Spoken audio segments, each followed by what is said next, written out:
Tianjin Hoisting started in 2019.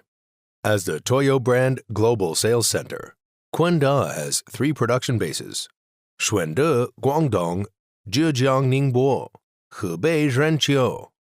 Hebei Quanda Company is the initiator of the lifting equipment manufacturer in the north of China.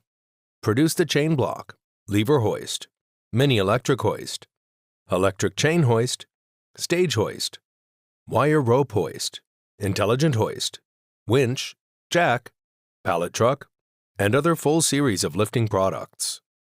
In 2015, Hebei Quanda invested heavily in acquiring the TOYO brand.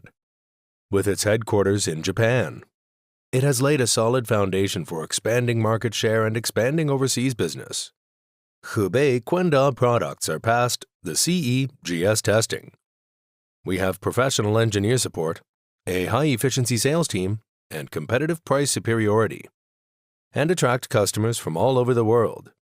We export to over 40 countries including Middle East, Europe and America, Southeast Asia and South Africa, etc.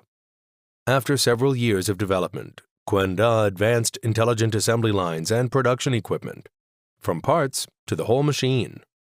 It adopts an integrated production model, standardized and lean production, to ensure production. Each molded product is tested, load by the test bench, and check the operation. Our R&D department provides strong technical support and enables us to receive some OEM/ODM projects. We are a reliable supplier of the lifting equipment supply with a 1-year warranty. We are looking forward to getting more cooperation.